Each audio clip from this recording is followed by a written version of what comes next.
4월 27일 목요일 새벽기도회를 시작하겠습니다. 사도신경을 고백하시고 찬송가 268장을 부르신 후에 하나님의 말씀을 함께 나누겠습니다. 오늘 하나님께서 저희에게 주신 말씀은 사무엘하 11장 1절부터 13절까지의 말씀입니다. 본문 말씀을 나누면서 함께 읽어가도록 하겠습니다. 사무엘하 11장은 우리가 잘 아는 다윗이 밧세바를 범하고 범죄하는 이야기가 나옵니다. 이 내용을 우리가 살펴보게 될 텐데요. 우리가 이 내용을 통해서 이 죄가 어떻게 커져가는지, 또 죄의 유혹 앞에서는 그 누구도 장담할 수 없다라는 그런 사실들을 우리가 깨닫게 됩니다. 지금까지의 이 다윗의 행적을 보면 그는 하나님 앞에서 완벽한 인간의 모습을 보였습니다. 그는 어떤 죄의 유혹에도 넘어가지 않고 하나님을 신실하고 완벽하게 따를 수 있는 사람으로 여겨질 수 있는 그런 모습들을 보였습니다. 그런데 다윗도 이 죄 앞에서는 예외가 아니었습니다. 그도 무기력한 한 인간에 지나지 않는다는 것을 이 밧세바 사건을 통해서 우리가 깨닫게 됩니다. 이처럼 죄의 유혹 앞에서는 그 누구도 완전할 수 없습니다. 따라서 이 죄의 속성을 우리가 잘 알아야 되고 그에 맞게 대처할 수 있어야 하겠습니다. 이 다윗의 사건, 밧세바를 범한 이 사건을 예로 보면서 어떻게 죄가 발생하고 커져가는지, 그리고 이를 통해 어떻게 대처해 나가야 하는지 우리가 좀 더 알아보도록 하겠습니다. 먼저 1절, 2절 말씀을 보겠습니다. 그 해가 돌아와 왕들이 출전할 때가 되매 다윗이 요압과 그에게 있는 그의 부하들과 온 이스라엘 군대를 보내니 그들이 암몬 자손을 멸하고 랍바를 애워싸고 다윗은 예루살렘에 그대로 있더라. 저녁 때에 다윗이 그의 침상에서 일어나 왕궁 옥상에서 거닐다가 그곳에서 보니 한 여인이 목욕을 하는데 심히 아름다워 보이는지라. 암몬과의 전쟁에 요압과 그의 부하들을 지금 내보내고 다윗은 전쟁에 나가지 않았다, 이렇게 이제 이야기가 시작이 되는데요. 어느 날 저녁에 다윗은 왕궁 옥상을 거닐다가 한 여인이 목욕을 하는 장면을 목격하게 됩니다. 다윗은 그 모습을 심히 아름답게 여겼습니다. 자, 이 내용이 사건의 발단이 시작되는 장면을 지금 이야기하고 있는데요. 늘 전쟁을 해오던 다윗이 전쟁을 나가지 않았다라고 하는 이야기인데 그에게 지금 여유가 생겼다는 것을 지금 드러내고 있습니다. 저녁 때에 침상에서 일어났다 이렇게 돼 있죠. 낮잠을 잤다는 건데요. 낮잠을 잘 정도의 여유가 있었던 거죠. 이런 상황에서 일어난 사건이다라는 걸 이제 말한 건데, 이렇듯 항상 죄의 유혹이라고 하는 것은 평온할 때, 우리가 여유를 부릴 때 다가온다는 사실을 우리가 깨달을 수가 있습니다. 사람이 느슨해져 있을 때에, 다시 말해서 무방비 상태일 때에 죄의 유혹이 많이 다가옵니다. 그 자체는 참 좋은 시간이죠. 쉼의 시간입니다.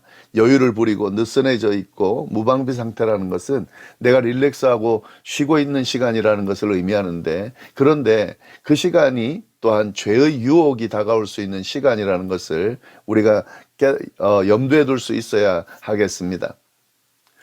다윗은 이제 이렇게 우연히 목욕하는 여인의 모습을 보고 아름답게 여겼습니다. 자, 여기까지는 크게 문제가 없습니다. 이것 자체도 문제가 된다라고 말할 수도 있지만 사실은 이것 자체는 문제가 아닙니다. 잘못된 것이 아니죠. 다윗은 우연히 목욕하는 여인의 모습을 봤습니다. 의도적이지 않은 거죠. 우연히 그렇게 본 겁니다. 이것은 잘못이 아닙니다. 또한 목욕하는 여인을 보고 아름답다 여겼다, 그럴 수 있습니다. 예, 여기까지는 절대 죄가 아닙니다. 그런데 이 모든 상황이 그 다음으로 넘어갈 수 있는 여지가 있다는 사실을 우리가 잘 염두에 둬야 합니다. 지금 이 상황은 우연히 일어났고, 그리고 우리가 그냥 보고 아름답다고 할 수 있는 그런 상황이지만, 이것이 그 다음 상황으로 넘어갈 수 있는, 다시 말해서 유혹으로 넘어갈 수 있는 상황이라는 거죠. 단순히 아름답다고 생각하고 멈춘다면 문제가 없겠지만 그렇게 멈출 수 있는 것이 아니죠. 계속 생각하게 되고 생각하다 보면 본능적으로 음욕을 품을 수밖에 없는 그런 여지가 남아 있는 겁니다. 다윗은 거기서 멈췄어야 합니다. 그 다음 단계로 넘어가지 않도록 분명히 행동해야 했습니다. 속히 그 자리를 벗어나서 유혹을 끊어야 했습니다. 예, 이 단계가 아주 중요합니다.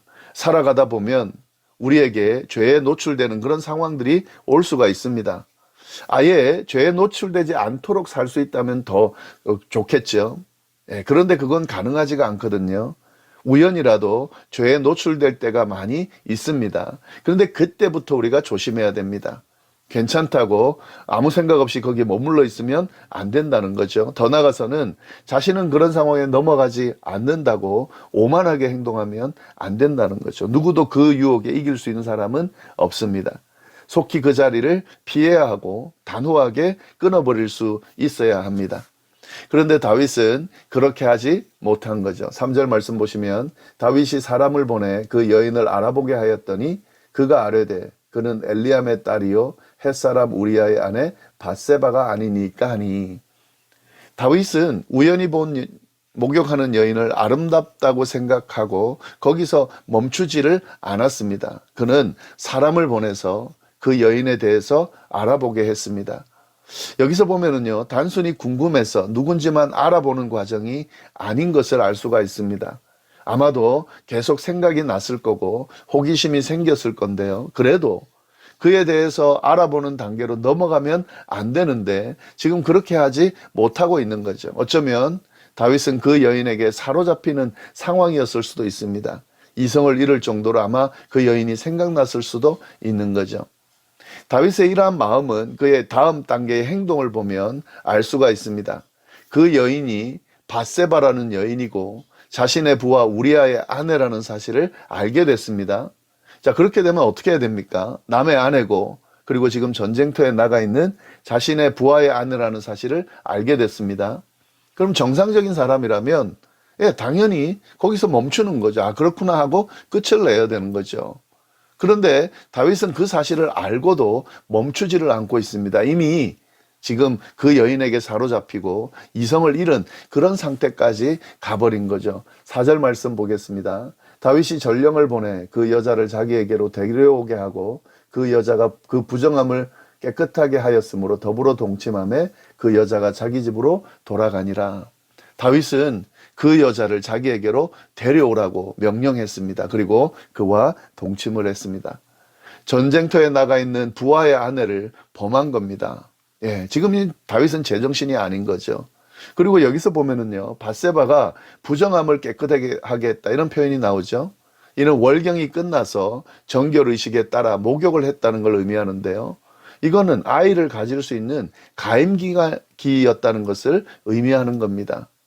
이런 상황들이 다 확연하게 드러나 있는데도 다윗은 그런 생각을 안 하고 있는 거예요. 전혀 개의치 않고 있는 거예요. 죄에 사로잡혀서 그저 본능에 따라서 행동을 하고 있는 겁니다. 죄라는 것은요, 이렇게 끝나지를 않습니다. 여기서 끝났으면 또 회개하고 뭔가 돌이킬 수 있는 여지가 남는데요. 이렇게 끝나지가 않습니다. 죄는 점점 더 커지게 되어 있습니다. 그렇게 다윗과 잠자리를 한 밧세바는 임신을 하게 됐죠. 5절 말씀입니다. 그 여인이 임신하며 사람을 보내 다윗에게 말하여 이르되 내가 임신하였나이다 하니라. 결국 죄의 결과가 드러나게 됐죠. 예, 임신하게 되죠. 이때 다윗이 어떻게 해야 됐습니까? 여기서라도 멈췄어야 됩니다. 죄를 인정하고 책임을 져야 했습니다. 그러면 좀 해결할 수 있는 여지가 좀 더 남아있을 수 있습니다. 그러나 그는 거기서 멈추지를 않았습니다. 그 죄를 숨기기 위해서 행동을 취하다 보니 죄가 점점 더 커져가는 거죠. 그는 밧세바의 남편 우리아를 전쟁터에서 불러옵니다. 그의 의심을 없애기 위해서 전령인 것처럼 부르고요. 예, 그리고 그에게 어떤 계략을 해서 자기의 죄를 지금 덮으려고 하고 있습니다. 6절부터 8절까지 말씀을 보시면 다윗이 요압에게 기별하여 햇사람 우리아를 내게 보내라 하매 요압이 우리아를 다윗에게로 보내니 우리아가 다윗에게 이르매 다윗이 요압의 안부와 군사의 안부와 싸움이 어땠는지를 묻고 그가 또 우리아에게 이르되 내 집으로 내려가서 발을 씻으라 하니 우리아가 왕궁에서 나가매 왕의 음식물이 뒤따라 가니라. 예, 지금 이 우리아를 불러서요, 전령인 것처럼 하고, 전령이 아니잖아요. 근데 전령인 것처럼 하면서 집에 가서 쉬라고 이야기를 합니다. 여기서 발을 씻으라고 하는 말은 뭐냐면 목욕하고 쉬라는 의미인데요. 이 안에는 아내와 잠자리를 못했을 테니까 아내와 즐거운 시간을 가지라 하는 의미도 들어가 있습니다. 다윗은 어떻게든 우리아가 밧세바와 잠자리를 가지게 해서 그가 임신한 것처럼 만들려고 지금 하고 있습니다. 예, 이건 지금 속이는 거죠. 뭔가 지금 자신의 어떤 잘못을 덮기 위해서 또 다른 잘못을 하고 있는 거죠. 죄가 점점점 커지고 있는 거죠. 우리가 알고 있는 다윗의 모습이 지금 전혀 아닙니다. 이처럼 죄에 사로잡히면요, 사람이 완전히 달라지게 돼 있습니다. 그저 죄의 노예로 전락할 뿐입니다. 그런데 다윗의 의도대로 되지가 않습니다. 우리아는 다윗의 제안을 거절합니다. 9절 말씀입니다. 그러나 우리아는 집으로 내려가지 아니하고 왕궁문에서 그의 주의 모든 부하들과 더불어 잔지라. 그는 집으로 가지 않고 왕궁문에서 그의 부하들과 함께 잠을 잤습니다. 그 이유는 지금 전쟁 중이고 동료들이 싸우고 있는 중인데 어떻게 자기만 혼자 집에서 잘 수 있는가 하는 그런 이유에서였습니다. 10절 11절 말씀 보시면 어떤 사람이 다윗에게 이르되 우리아가 그의 집으로 내려가지 아니하였나이다. 다윗이 우리아에게 이르되 내가 길 갔다가 돌아온 것이 아니냐, 어찌하여 내 집으로 내려가지 아니하였느냐 하니 우리아가 다윗에게 아뢰되 언약궤와 이스라엘과 유다가 야영 중에 있고 내 주 요압과 내 왕의 부하들이 바깥들에 진치고 있거늘 내가 어찌 내 집으로 가서 먹고 마시고 내 처와 같이 자리이까. 내가 이 일을 행하지 아니하기로 왕의 살아계심과 왕의 혼의 살아계심을 두고 맹세하나이다 하니라. 예, 우리아의 이 모습은 지금 굉장히 우직하고 충직한 모습이죠. 다윗의 모습과 아주 적나라하게 비교가 되고 있습니다. 지금 다윗이 얼마나 크게 잘못하고 있는지를 지금 드러내주고 있는 거죠. 완전히 죄에 사로잡혀서 행동하고 있는 다윗의 모습을 드러내고 있는 겁니다. 이처럼 이 죄에 사로잡힌 모습은 이렇습니다. 예, 지금 다윗이 여기서 멈춰야 돼요. 빨리 멈춰야 되는데 멈추지를 못하고 있어. 여기서도 또 멈추지를 못합니다. 12절 13절 말씀입니다. 다윗이 우리아에게 이르되 오늘도 여기 있으라. 내일은 내가 너를 보내리라. 우리아가 그날에 예루살렘에 머무니라. 이튿날 다윗이 그를 불러서 그로 그 앞에서 먹고 마시고 취하게 하니 저녁 때에 그가 나가서 그의 주의 부하들과 더불어 침상에 눕고 그의 집으로 내려가지 아니하니라.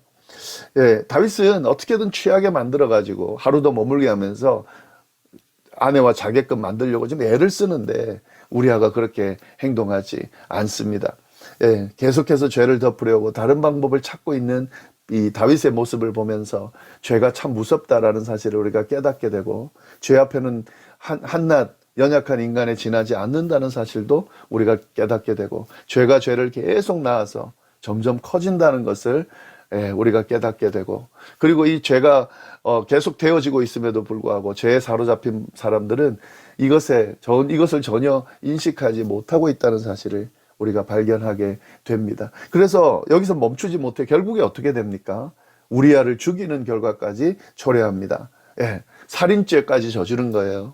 예, 처음에는 그냥 가늠한 죄, 여기로 끝날 것을 지금 속이고 거짓말하고 죽이고 살인하는 여기까지 지금 계속 이게 확산이 되고 있다 하는 거죠. 예, 우리가 여기서 이 모습을 보면서 좀 잘 깨달아야 되겠습니다. 죄가 얼마나 무섭다는 것, 죄를 어떻게 단호하게 끊어야 된다는 것.